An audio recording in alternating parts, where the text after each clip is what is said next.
You're listening to Do That Well with your hosts, Brenda Brown and Karen Thrall, a podcast about real experiences and how to turn them into life lessons.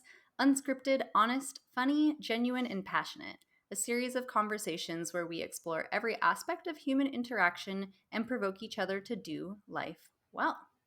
And today, Karen, you're going to take the lead. So I'm going to pass the baton right over. Taking leader, woohoo! I feel so powerful. All the power. All right, okay, so I'm going to just dive in, and I'm looking for this conversation because we didn't do any prep on it, but it was something that tweaked my interest. I was thinking, and the word childlike. I kept thinking about this word childlike, and so then I went and looked it up in the dictionary, and I'll read it to you. It says, childlike, the definition is of an adult having good qualities associated with a child. Childlike is of an adult having good qualities associated with a child. Interesting. Oh, yeah. I did not know that definition. I always just No. assumed childlike could describe children as well. Yeah. Yeah. And I'm sure it does, of course. And the other thing that really jumped out at me is good qualities. So the difference between childlike and childish. When you go, you can't you can't say don't be childlike because childlike is actually good qualities. Sometimes that's childish or whatever, but to say that's childlike is always a very positive, optimistic, beautiful imagery. So Okay, is and go ahead. childish also, do we know the definition of childish? Now you have me curious. Is Oh, I that didn't. also of adults? Oh, good Like one. I negative don't think quality? so. I am going to look really quickly and see what they say here. Um, they say of like or appropriate to a child, silly and immature. So Oh, it's okay. not bad or Interesting. good. It's just maybe a more immature version. Mm-hmm. And so when an adult is being childish, they're being silly and immature. Or a child. It's just part of the nature of a child. But childlike has all this good quality stuff around it. And the reason I was thinking about that is the holiday season, and we're coming to the end of our year. This is one of our last episodes for 2021. And then I thought, who loves this time of year? Children. Like children. It's the best time of year for children and adults. Really? But I mean, the TV shows and the lights and the fun looking cookies and everything is just over the top beautiful. And the smells and these gifts. And it's like a childlike wonder, the childlike wonder of like all this beauty. And I remember last year, Corey and I were in Whistler and they lit the entire village, and I remember walking through the village and wonder, like, it was so beautiful with the snow and the crisp air. So I thought would be fun is to ask you questions about the word childlike, the Okay. good qualities that from your perspective. And I think, ending the year gives everyone a chance to get to know you more too, but from a different angle. And it's a good way to kind of tie in the holiday season and reflect on all the good qualities that we carry with us, that we forget sometimes we carry. I Okay. like it. Okay. So my question to you is, I have it written down. What qualities did you have as a child that you look back on now and admire? So those childlike qualities, what do you admire about the little Brenda? Okay. That's a great question. So I will say that I think most of the qualities that I'm about to name, I do find to be fairly consistent in children that I observe in general. So this might just be a childhood thing that may not be particularly specific to me.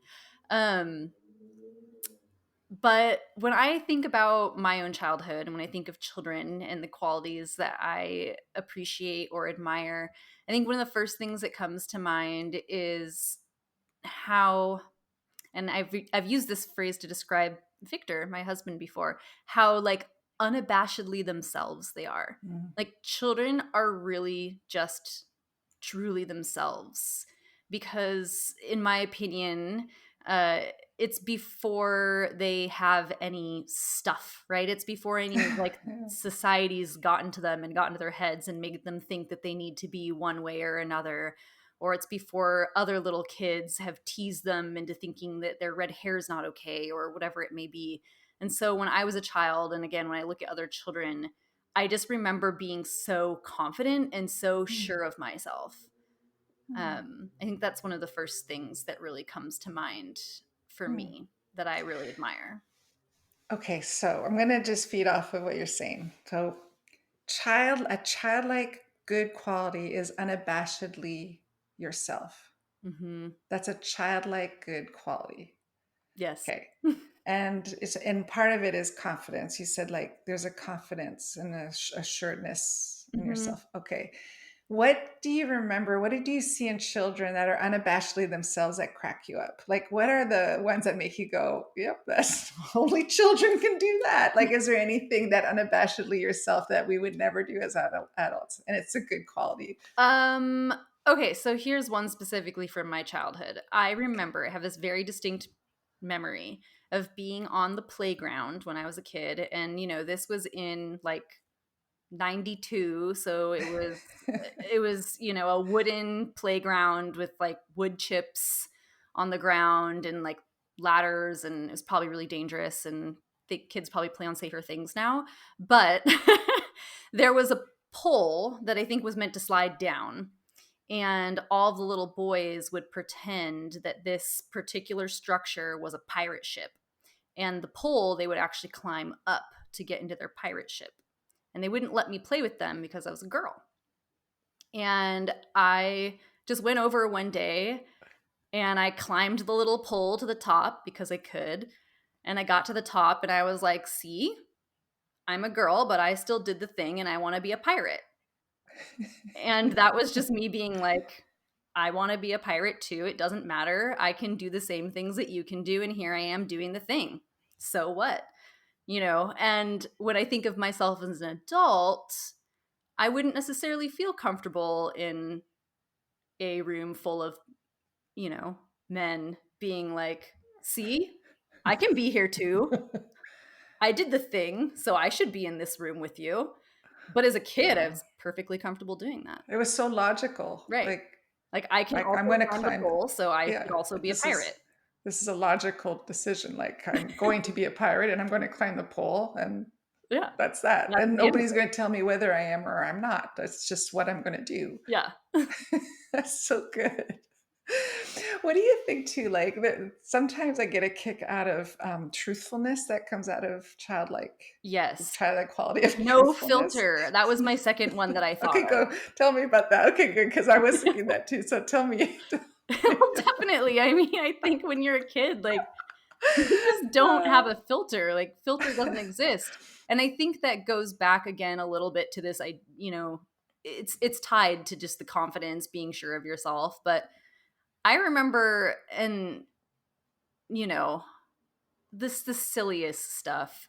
I remember one of the first times I met my grandmother, who's my grandmother on my mother's side. So this was in Thailand. And she was,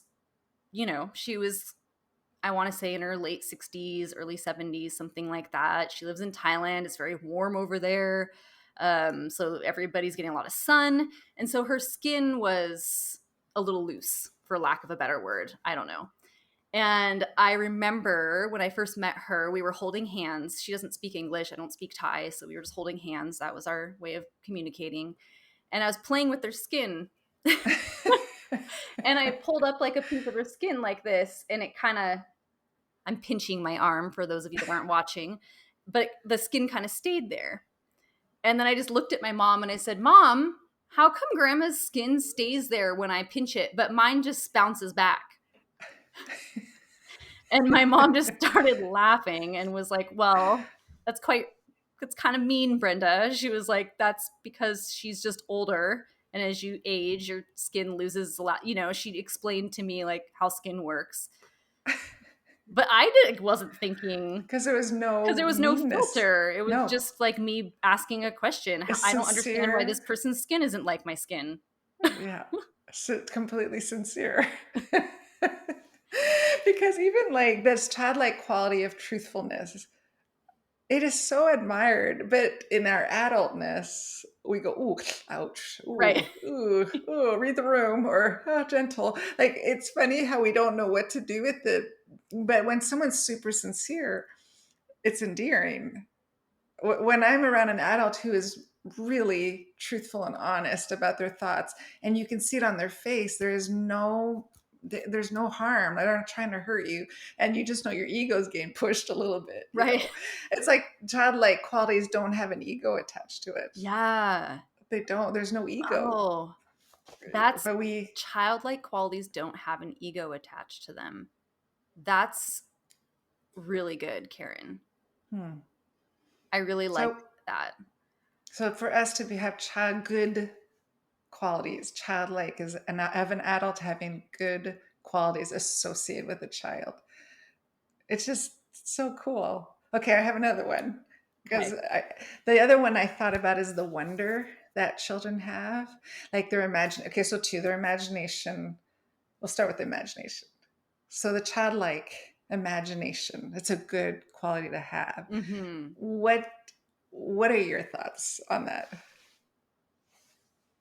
whole thought of children having this imagination? Well, spoiler. I know that you and I, Karen, we've both talked about how we tend to have pretty vivid imaginations still as adults. So, to toot my own horn, I do think that's one that I never let go of from my childhood. Um, but I think for me, what I find so admirable or so wonderful about children and having these wide imaginations, which also ties into everything else we've been talking about, is just this idea that I don't think that you see limits when you're a kid when it comes to your imagination. Like, now as an adult, I might imagine things and wonder and like daydream and have a good time, but there's always the voice always comes back that says, well, that's not realistic, or this wouldn't work because of X, Y, and Z reasons, or where are you going to get the resources to do that, or whatever it is. But when you're a kid, I think that voice either doesn't exist or it takes a lot longer to be a part of the narrative. Hmm. So you might Hmm. sit there thinking about how amazing it would be to just bathe in a bowl of buttered noodles, because that's what kids love. They love buttered noodles. And just like, creating these grand plans for how you're going to fill up a tub with buttered noodles and it's going to be amazing. But at no point are you ever really thinking, well, I can't do that. That's not realistic, you know? Right, right, right. Like, you don't argue with yourself. You don't talk No. yourself down. You don't interrupt the Right. imagination. And you You and you feel like actually you just let it. let it ride. You just Oh keep going yeah. with it, right? And the next thing you Yeah. know, you have like a 50-point plan about how by the next month you're going to have a buttered noodle pool. Oh, yeah. I So, remember as a kid, I remember the teacher let me direct a play. I think I was in the third grade. So I directed Cinderella, and it's the old school, like those old time schools where you have the stage in the gymnasium, and it's okay. all wooden. And so the class came in to watch our play, and I thought it was so clever that I had this basketball, and the basketball would be the pumpkin. And did I tell you the story already? No. Okay, so then the pumpkin, it turns midnight, and we threw the pumpkin onto the stage because now it's turned midnight. But then there were bad guys, and then next thing you know, we had this big fight with swords. so, Amazing. so the teacher had to tell us to stop the play. Like, she was like, okay, you need to stop the play. And I was like, because we just went off. We kind of went off script, and so she had to come and rein us back in. But even that, like, talk about our imaginations just got the best of us. And because there's this big war of Right. swords and battle when it was supposed to be Cinderella falling in love with the prince, but we kind of forgot that ending. But okay, on segue onto the imagination, that's a childlike wonder. The other one I wanted to ask you is, the enthusiasm children have when they get a surprise, or we're going, and they start jumping up and down and they look at each other and they're all Right. excited and they hold each other and they're like screaming and yelling. And that really, like, this freedom of elation. Like they just let themselves go in complete joy and Right. overjoyed. Okay, talk to me about that as a child, the childlike qualities. Oh my gosh. So this isn't my own childhood, but first off, I just have to ask you, Karen, have you ever seen, I think it's a YouTube video maybe, of this little boy that wants to pet that dog? Are you familiar with this YouTube? Okay, keep going. I can't So remember. it's this little boy, and I want to say he probably lives in the South somewhere. He has quite a twang, an Okay. accent, and he really wants to pet that dog before he goes to bed. And so his mom is like, "Okay, it's time to go to bed." His mom's filming him, and the kid's like, "Well, but can I pet that dog?" And he's got quite the accent. And it's just the cutest thing because she keeps being like, "No, you have to go to bed." And he's like, "But can I pet that dog?" And like he's just so fired up to pet this dog before he goes to sleep. But as you were talking about the child enthusiasm, that's what I think of.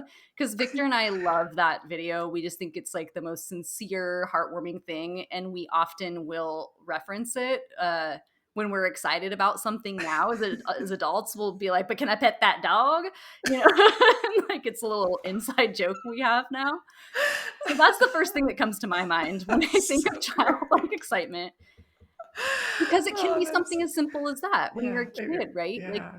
you will just have so much enthusiasm for something as simple as petting a dog before you go to bed. Mm, And that would just mhm. make your day. Like you could just tell that was going to make his day. All he wanted was to pet that dog.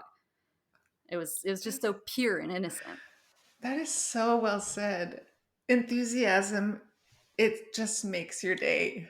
Right? It enthusiasm just makes your day, you know?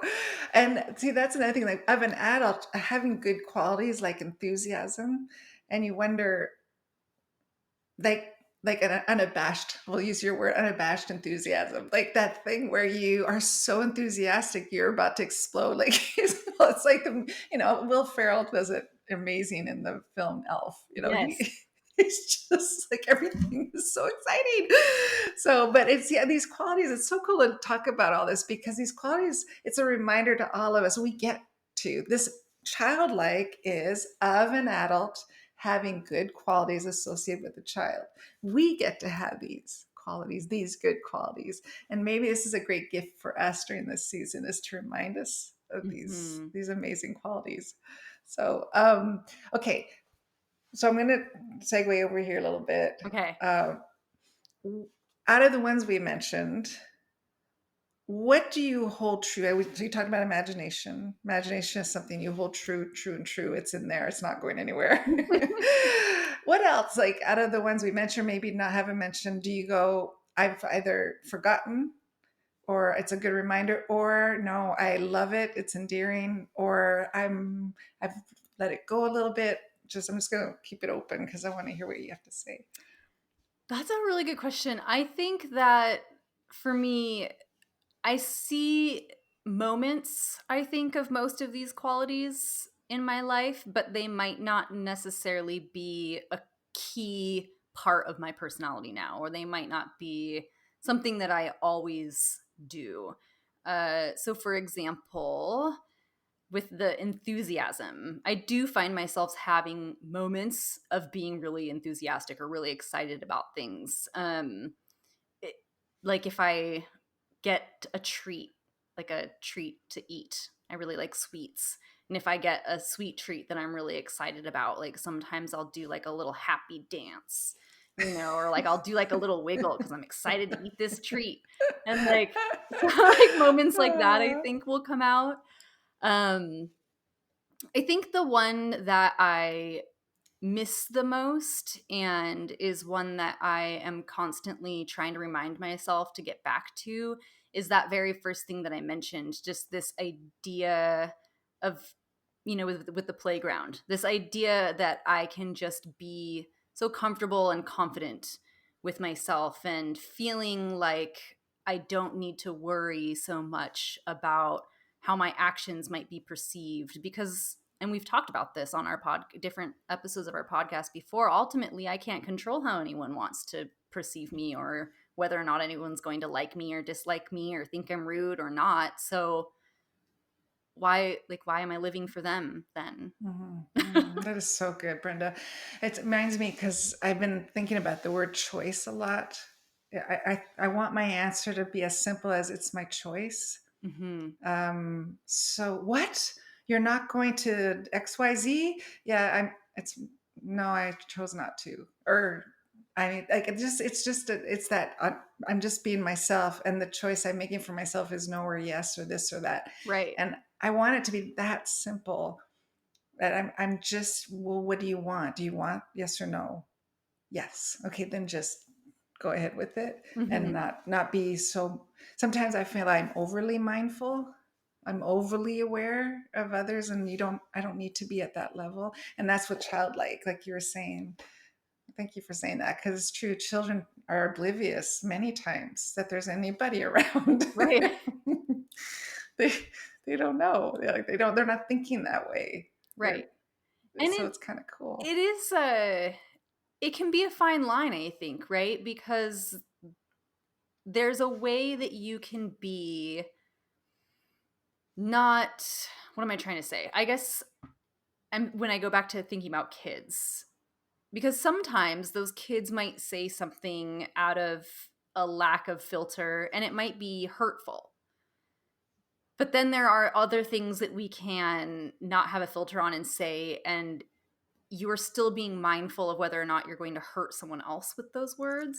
Right. You see what I'm Right. saying? I'm not Yeah. articulating Right. myself Right. very well at the moment, but this idea between I don't care if someone thinks that I'm full of myself because I'm going to just go ahead and put it out there that I think I'm really beautiful. I don't know. That was a really weird example, but it's okay. But you are really beautiful. But It's you a know, good example. um, so like there's a difference between that and then putting it out there that I'm really beautiful and in turn you're ugly. Right? Right. Like it's a small Yeah. difference, but I think sometimes it comes down to like just our word choice or our energy as well when it comes to something being our choice, I guess. Okay, so you saying that made me think of this. Unabashedly, a child being unabashedly themselves is shows how much they love themselves. A child who is very mindful and shares a cookie shows how much they love the other person. Mm-hmm. Like it's that when you climb the pole, you just I can climb a pole. I could be a pirate.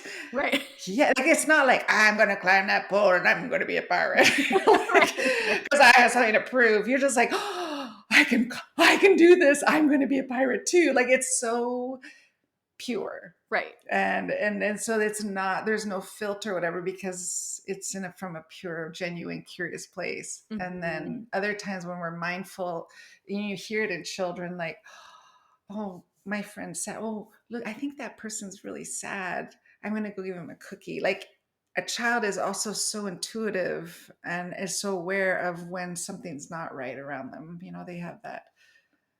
They have this sense that they know something's not right, and that's pretty cool. Mm-hmm. Yeah, that intuition. Yeah.